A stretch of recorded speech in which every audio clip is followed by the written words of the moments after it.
အားလုံးမင်္ဂလာပါဒီနေ့ကဒါဆိုလို့ရှိရင်ဒါ episode 4ပေါ့ episode 4 the move from the pit ကနေပြီးတော့ခွဲခွာတာ trading on the floor down in the pit might have been exciting during this era အဲ့ဒီအချိန်တော့အဲ့ဒီ trading pit ထဲမှာ trade လုပ်တာကစိတ်လို့ရှာဖို့ကောင်းတယ် but today ဒီနေ့မှာတော့ the Chicago Board of Trade Floor is silent trading floor ကြီးအတန်နေအရင်ကလိုကြဲကြဲလောင်လောင်နေမရှိတော့ That doesn't mean အဲ့ဒါဘယ်အောင်အဓိပ္ပာယ်မဖော်ဘူးလဲဆိုတော့ trading is dead today far from it trading မရှိတော့တာမဟုတ်ဘူးတဲ့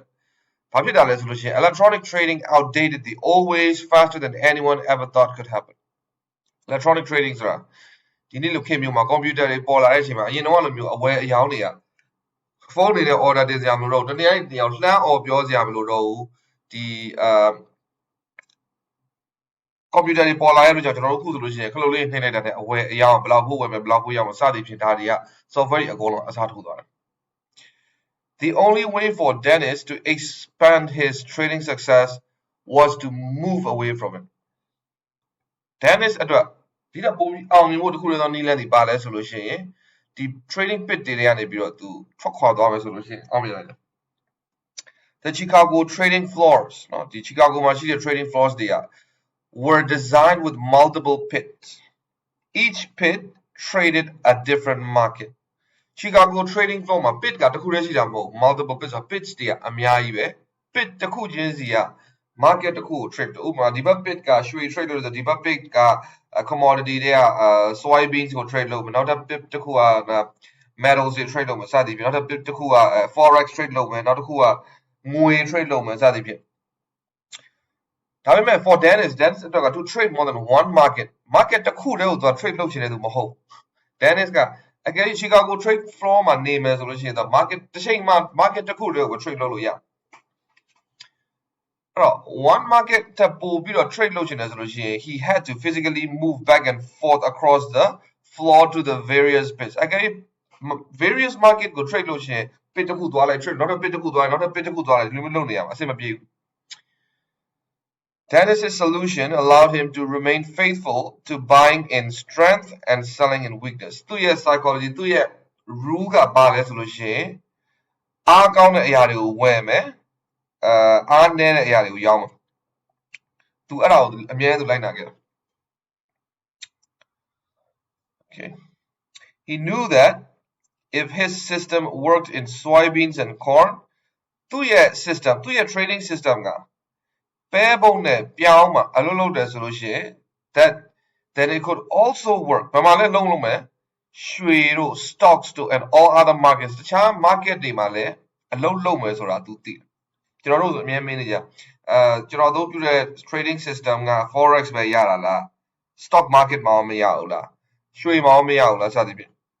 trading system ဆိုတာဘယ်ပေါ်မှာမိခိုပြီးတော့တိစောက်ထားလဲဆိုလို့ရှိရင်ကျွန်တော်တို့ competitive edge လို့ခေါ်တဲ့အားသာချက်တစ်ခုပေါ်မှာမိခိုပြီးလောက်ထားတာပြီးတော့လူတွေရဲ့ emotion တွေအတူတူပဲကျွန်တော်တို့ short term traders တွေအနေနဲ့ရေတိုမှာ trading လုပ်တဲ့အချိန်မှာ profit ကိုရအောင် capture လုပ်နေတဲ့အချိန်မှာလူတွေရဲ့ emotion တွေကအတူတူပဲအဲ့ဒီအတွက်ကြောင့်ရွှေမှာအလုပ်လုပ်တဲ့ system ဒီ forex မှာလည်းအလုပ်လုပ်နိုင်တယ်နောက်တစ်ခုကပါလဲ1979, the International Monetary Market (IMM) was allowing anyone to trade currencies the way they did stocks. Dennis knew what this would all mean. 1985မှာအရင်တော့ကျွန်တော်တို့ stocks တွေ trading လုပ်တယ်လို့ currencies တွေ market ထဲဝင်လာ1985မှာ forex ဆိုတာစပြီးတော့လူတွေ trade လုပ်လို့ရတာ To trade in that bigger world အဲ့လိုမျိုးဒီထက်ပိုကြီးတဲ့နေရာမှာ trade လုပ်ဖို့ဆိုလို့ရှိရင် Dennis moved into an office on the 23rd floor of the Seaboard เนาะ23တက်သူ့ရဲ့ office ကိုသူပြောင်းလိုက်တယ် leaving the turmoil of screaming traders behind เนาะဟိုအရင် trading pit ထဲမှာရှိတဲ့ဟိုဘက်ဒီဘက် order နေကြတဲ့ကြရက်ကြီးကိုထားခဲ့တယ် concurrent with his move in 1975 November မှာဆိုလို့ရှိရင်เนาะDennis နဲ့ Larry Carroll နဲ့ formed a partnership စီးပွားမိတ်ဖက်ဖွဲ့ခဲ့တယ် known simply by the first initial of the last name CN Commodities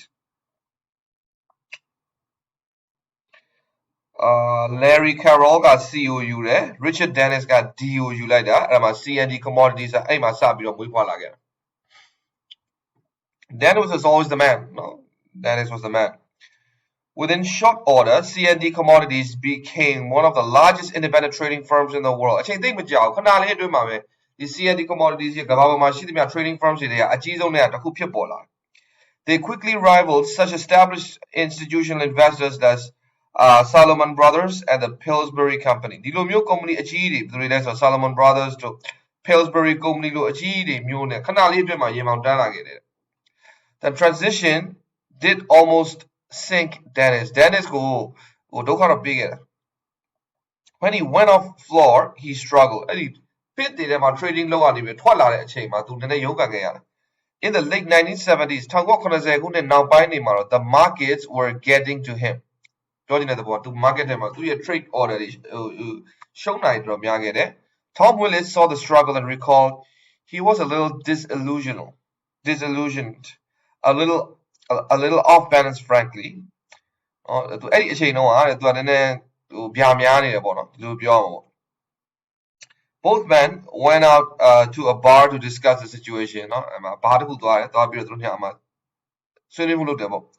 Dennis was not throwing in the towel Dennis ကတော့ငါတော့အရှုံးမပေးသေးလို့ပြောတာ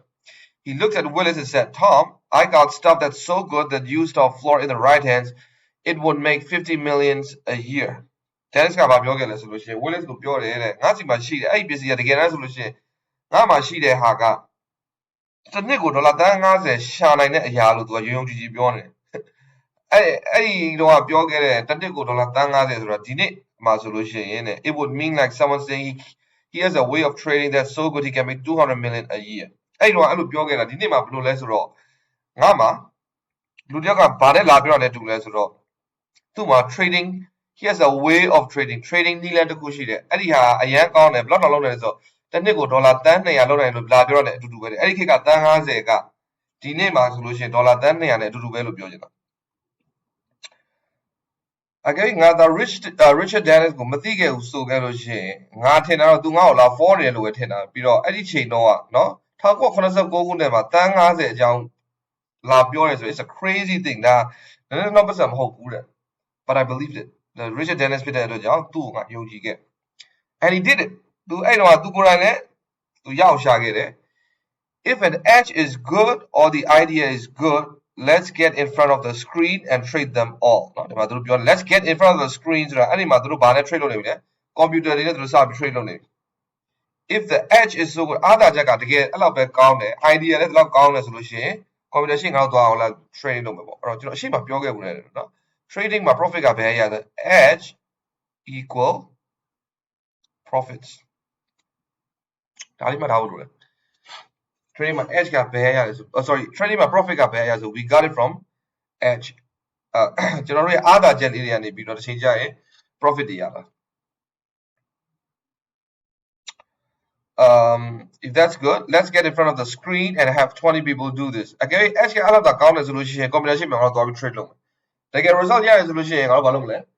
လူအယောက်20ခေါ်အဲ့ဒီလူအယောက်20ကိုလောက်ခိုင်းမယ် as a matter of fact တကယ်တမ်းပြောရမယ်ဆိုရင် it's very very consistent to expanding geometrically the ability to take advantage of this good idea သူတို့ဖြည်းဖြည်းချင်းအောင်မြင်ခဲ့တဲ့အကြောင်းစပြောတယ် the goal of trading every market he could and making more money in the process was reached within a year တစ်နှစ်အတွင်းမှာပဲသူ့ရဲ့ပန်းနိုင်ရပါလဲဆိုလို့ရှိရင်ရသမျှ market တိုင်းကိုငါ trade လုပ်နိုင်ရမယ် soybean နဲ့ trade လုပ်နိုင်ရမယ် metals တွေနဲ့ trade လုပ်နိုင်ရမယ်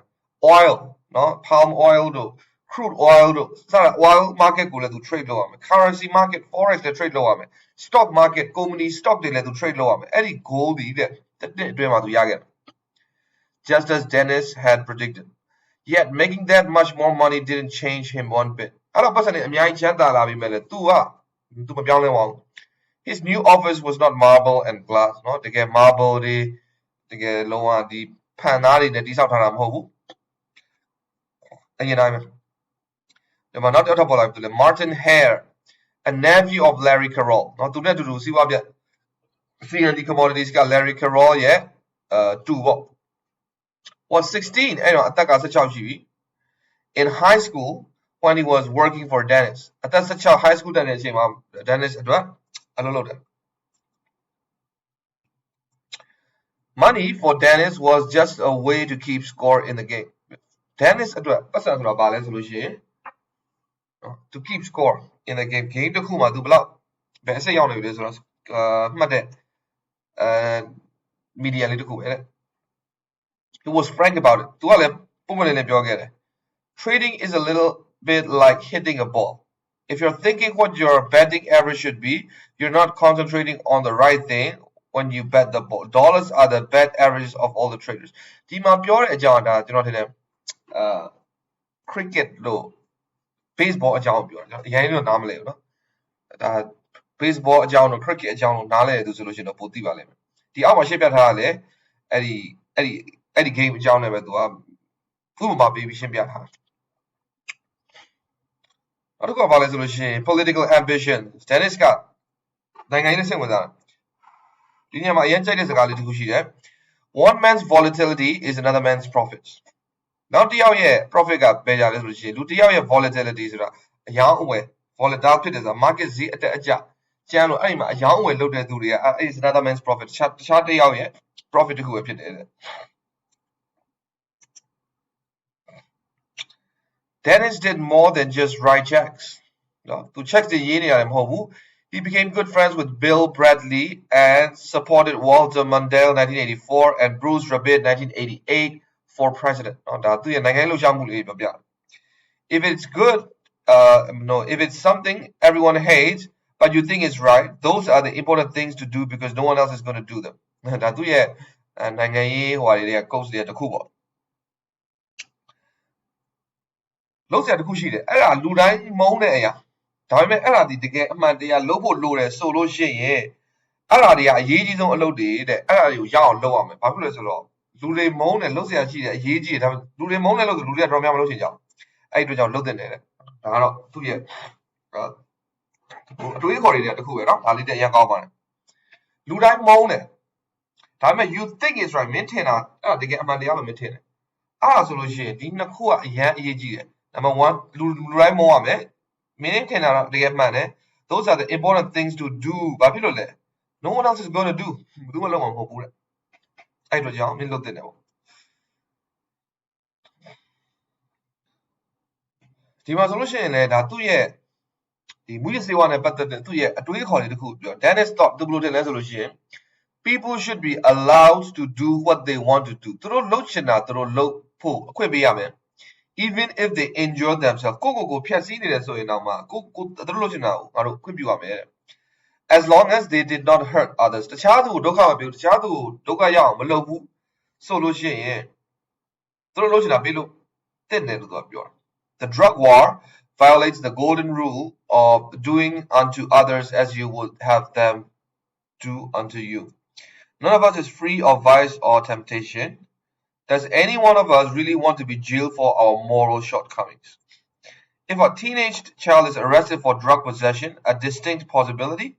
since 54% of teenagers admit trying illicit drugs, do we really want him or her sent to prison for falling victim of the curiosity of youth? Now, that do you call it a good pure? Muye se wane patate ha. None of us, no de ya baduma from vice or temptation. Temptations are salona. Uma sele taw chine to sele salona, ayat taw chine to ayat salona ne. Sei swa ne to sei salona ne. Now kama ko ayon wa ne da salona nyin myo we,ဟုတ်တယ်မလား? None of us is free. Baduma look in at theမရှိဘူး အဲ့တော့အကယ်၍ကိုကဘဝမှာတစ်ချိန်ချိန်မှာဒီလိုမျိုးဆာလောင်မှုတစ်ခုခုကြောင့်မှားယွင်းခဲ့တဲ့ဟာကိုတဲ့အဲ့ဒါကိုထောင်ထဲထည့်မယ်ဆိုလို့ရှိရင်မပြောမလားတဲ့အကယ်ကိုမွေးတဲ့ကိုယ့်ရဲ့ခလေးလေးဆယ်ကျော်သက်အရွယ်လေးလက်ထဲမှာမွေးစေပါမိတယ်ဒါဖြစ်နိုင်တဲ့အရာတဲ့ဘာဖြစ်လို့လဲဆိုတော့ 54% of teenagers admit trying illicit drugs ဆယ်ကျော်သက်အရွယ်ထဲမှာအယောက်100မှာ54ယောက်ကနော်ဥပဒေနဲ့မလွတ်ကင်းတဲ့ဟာတွေကိုသူတို့ try လုပ်ပို့တယ်Do we really want him or her to send prison? အဲ့ဒါဆိုလို့ရှိရင်เนาะဒီလို curiosity ဒီလို curious ဖြစ်လို့เนาะစမ်းကျင်လို့သူတို့ရဲ့စမ်းကျင်တဲ့စိတ်ကြောင့်သူတို့ထောင်ထဲထည့်မယ်ဆိုလို့ရှိရင်ဒါတရားမလားပေါ့เนาะဒါသူရဲ့နိုင်ငံရေးတွေးခေါ်လေးတွေဒီမှာရေးထားတာဒါမှဒီဟာတော့ကျွန်တော်အများကြီးလို့ကျွန်တော်ဆက်ပြီးတော့မသွားတော့ဘူးဘာလို့ဆိုတော့ဒီစာအုပ်ကဒါဒီ training နဲ့ပတ်သက်လို့စာအုပ်ဖြစ်နေလို့ရှိရင်အဲ့ဒီဘိုင်းလေးကိုပဲကျွန်တော်ဆက်သွား The topic of rough seas. Dennis had some severe down periods before the banner year of 1986. Get to tu chain matagima, tu so shown that change. Perhaps his political ambitions had caused a loss of focus. Now, by my 1986 သူ့ရဲ့အချိန်ကသူအရန်ကောင်းတဲ့အချိန်ထား1983ပေါ့နော်83နောက်ပါဒါပေမဲ့သူနောက်ပိုင်းမှာသူက political ambition ဆိုတော့သူကနိုင်ငံရေးဘက်ကိုနည်းနည်းဦးလှည့်တဲ့အချိန်မှာသူနည်းနည်းအရှုံးတွေရှိခဲ့တယ်နော် adding to his responsibility by this time he had moved beyond trading only his own money သူ့ရဲ့ပတ်စံသူ trade လုပ်တာထက်ကိုပို့ပြီးတော့သူကကြော်လွန်ခဲ့တယ် he was trading for others နော်တခြားသူတွေရဲ့ပတ်စံတွေယူပြီးတော့ trade လုပ်ပြီးတယ်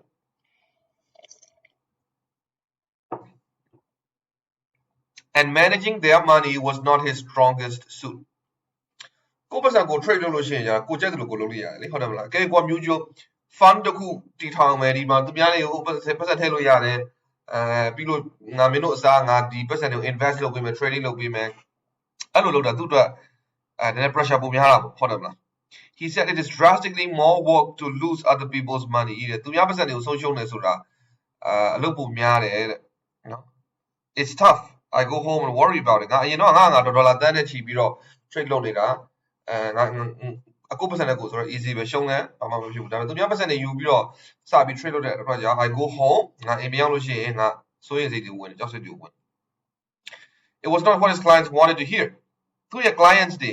ကြားနေတဲ့သတင်းမဟုတ်ဘူး in 1983 1983မှာ when his assets under management peaked at over 25 million သူ့ရဲ့ management အောက်မှာရှိတဲ့ပိုင်ဆိုင်မှုတွေဟာဘယ်လောက်ထိအမြင့်ဆုံးဘယ်လောက်ထိ25သန်းကျော်ထိရခဲ့တယ် His accounts for clients hit turbulence. After a 53% rise in January, account dropped 33% in February and March. That drop was enough to prompt George Soros to yank the $2 million he had invested with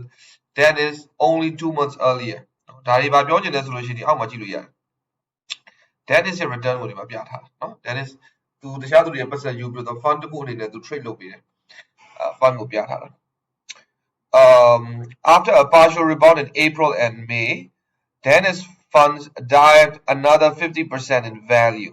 His 1983-era computer that cost $150,000 did little to console nervous clients. ဒီမှာ April and May မှာဘာဖြစ်ခဲ့လဲဆိုတာဒီအောက်ကဟောတော့ပြောတယ်ခဏနေကြာပြောမှာနော်သူ့ရဲ့1983ခုနှစ်ကဝယ်ထားတဲ့ဒေါ်လာ3သိန်းခွဲတန်ကွန်ပျူတာကြီးရာတဲ့သူ့ရဲ့ client တွေတော့မကူညီပေးနိုင်ခဲ့ဘူးနော်It took many of his investors more than 2 years to get back to even with the investment. အဲ့ဒီနှစ်မှာ Dennis နဲ့ချုပ် client တွေက Dennis ကိုအရင်ယူ Dennis ကိုပတ်စံတွေပေးခဲ့တယ် Dennis နဲ့ invest လုပ်ခဲ့တယ်ဒါပေမဲ့အဲ့ဒီနှစ်ကရှုံးခဲ့တဲ့ဟာကိုပြန် break even ဖြစ်ဖို့2နှစ်ကြာခဲ့တယ် Most didn't stick around and Dennis closed down some accounts in 1984. Trading ကအဲ့လိုကျွန်တော်တို့ account ရှိလို့ရှိရင် account ကဘာဖြစ်လဲဆိုတော့အမြဲတမ်းအတက်ကြအမြဲဖြစ်နေမှာအဲ့ဒါကိုလူကချုပ်လူတွေမခံနိုင်ကြအောင်မခံနိုင်တဲ့အခါမခံနိုင်တဲ့အခါကျတော့သူတို့အကောက်ကြတာနဲ့ပတ်စံနည်းနည်းရော့သွားပြီဆိုတော့လေသူတို့ဘာဖြစ်လဲဆိုကြောက်ပြီးတော့ပတ်စံတွေပြန်ထုတ်သွားကြတယ်အဲ့တော့ Dennis closed down some accounts နော်တချို့ account တွေ close လုပ်လိုက်ရတယ်ဒါပေမဲ့ပါ he rebated အကုန်လုံးသူလျော်ရေးပေးခဲ့တယ် all management fees to losing accounts ရှုံးနေတဲ့ဟာအကုန်လုံးကြားသမျှဟာသူအကုန်ပြန်ပေးတယ် he rebated all management fees to losing account နော်ရှုံးတဲ့ account တွေအတွက်အကုန်လုံးmanagement fees တွေအကုန်လုံးသူပြန်ပြီးတော့ပေးလျော်ခဲ့တယ် and conceded that trading clients' money as aggressively as his own money was not something clients would psychologically handle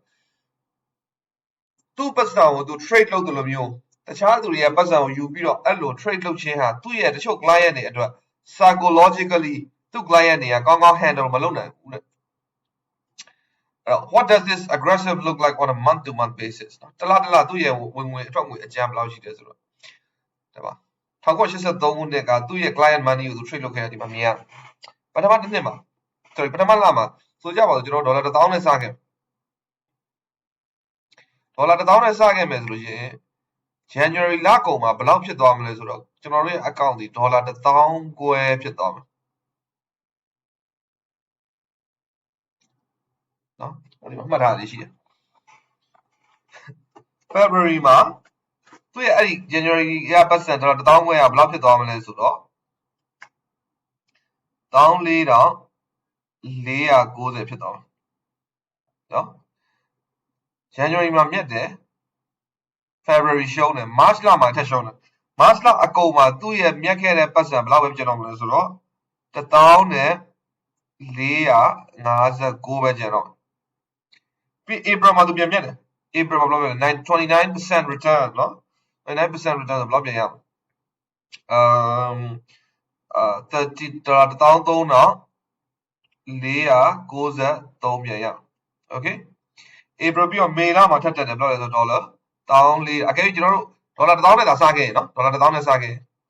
ဒီလမှာဒေါ်လာ$1,400.047ပြန်ရစသည်ဖြင့်ဒီလိုမျိုးသွားနေမှာအဲ့တော့ဒီဟာလေးကိုကြည့်ချင်းအပြင်ကျွန်တော်တို့ဘာရလဲဆိုတော့ trading ကနေရနိုင်တဲ့ return ဒီဟာလေးကဏ္ဍတော့အရင်များတယ်နော်သူကျွန်တော်တို့ risk တွေအရင်ပို့ယူလို့နဲ့တူတယ်ပုံမှန်ကျွန်တော်တို့ဆိုလို့ကျွန်တော်ဆိုလို့ရှိရင်ကျွန်တော် maximum အများဆုံးတစ်လဆိုလို့ရှိရင် 20% လောက်ပဲ 20% နဲ့မများဘူးဒီမှာသူ့ရဲ့ ရတဲ့ amount ကလည်းများသလိုရှုံးလို့ရှိရင်လည်းဒီမှာ minus နော် 27% minus 30% တို့ plus ဆိုလို့ရှိရင် plus 30% တို့ minus 13% တို့ကိုယူတဲ့ risk များလို့ရှိရင်ရတဲ့ return လည်းများတယ်ရှုံးလို့ရှိရင်လတွေဆိုလို့ရှိရင်လည်းရှုံးတဲ့ amount လေးloss လေးတွေများတယ်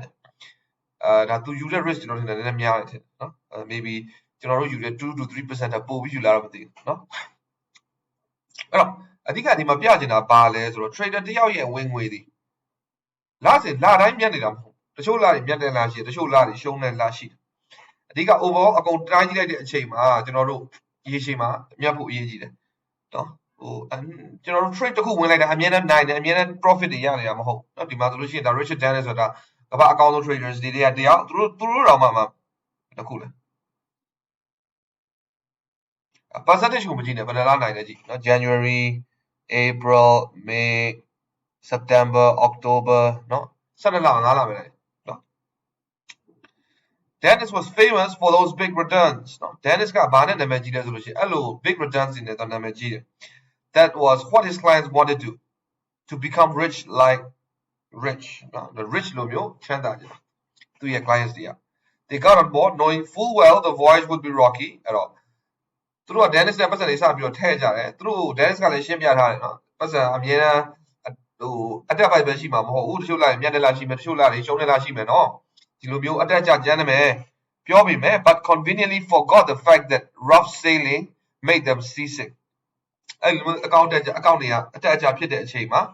Dennis ရဲ့ clients တွေဘာဖြစ်လဲဆိုလို့ရှိရင် seasick ဆိုတော့ rough sailing ကိုပင်လယ်မူးတယ်ပေါ့ပင်လယ်မူးတယ်ဆိုတော့သူတို့မခံနိုင်ဘူး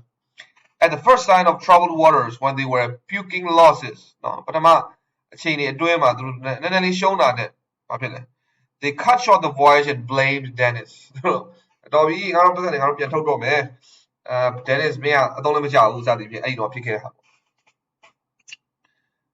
အဲ့တော့ဒီနေရာမှာ Dennis ကဘာပြောခဲ့လဲဆိုလို့ရှိရင် I think training the turtles is the single best thing I've done in commodities နော်ဒီလူသုံးကုန်ပစ္စည်းတွေ